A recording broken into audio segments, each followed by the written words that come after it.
Joining us on WHKY News is Scott Owens, a local poet who has published several books and is coming out with his new book, and there will be a big event coming up on Tuesday related to that. Scott, thank you for joining us. Oh, thank you for having me. It's always good to talk to you about this. You and I see each other a lot out in the community. I know you see a lot of folks out in the community. I do. I mean, you're a regular Saturday mornings with your group that comes in. And yeah. We're happy to have you at the coffee shop. We love coming into the coffee shop and seeing all you have great folks there, by the way. I just want to say, well, thank you. Very friendly folks. And you have an event coming up at the coffee shop on Tuesday evening. A new book coming out. First of all, congratulations. I know we've talked about some of your other work, your poetry books. Let's talk about this book. And now this haiku, tell us what that is. That's the form of poetry, correct? Yes. Haiku is an ancient Japanese form. In the original Japanese, it started around the 9th century and consisted of a series of short poems alternating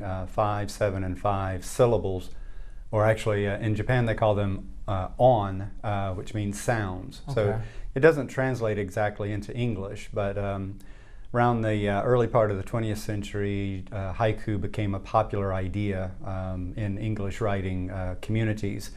And so they adapted the idea of the 17 sounds into 17 syllables. Okay. Again, not an exact match, but it's resulted in a lot of good poetry. And the basic idea is that they're short imagistic poems that attempt to capture the essence of a moment, usually involving some interaction between nature and humanity. And that's what this book is all about, eventually? Yes. Really, I'd say since the middle of the 20th century, a lot of Western writers have chosen to challenge the haiku form a bit more. So you'll see a lot of poems that are not 17 syllables. You'll see some that are not 3 lines.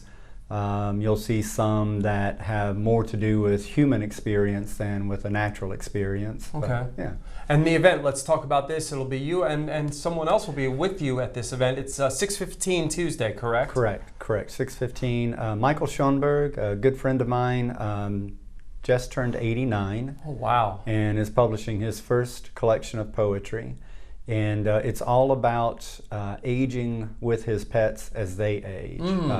The title has the name of his 4 pets in it. And Petey and Sammy and Lucy, and I'm forgetting one. And then subtitled Animal Tales. Okay. Telling it as it is. So you'll both be presenting some of your works at this event and it's at Tasteful Beans, we should mention, at the coffee shop. Mm-hmm. And free to the public? Absolutely free to the public. Yeah, this is kind of an extension of Poetry Hickory, which we've had going on for 18 years now. A very popular event at Tasteful Beans. It is. How can folks get your book eventually? Well, they can come to the coffee shop and buy it, or they can Google it online through Red Hawk Publications. Okay. All right, great. Well, thank you so much. Congratulations. Well, thank you. You and I have had the chance to talk about a lot of your works of literature. Fantastic material. And look forward to the event Tuesday night. Folks will be able to meet you and talk about this book. Yeah, sounds wonderful. Thank you. Scott Owens, who is a local poet. And the event is Tuesday night coming up at Tasteful Beans Coffee Shop in downtown Hickory. That'll be at 6:15. And with Scott, I'm Rob Eastwood, WHKY News.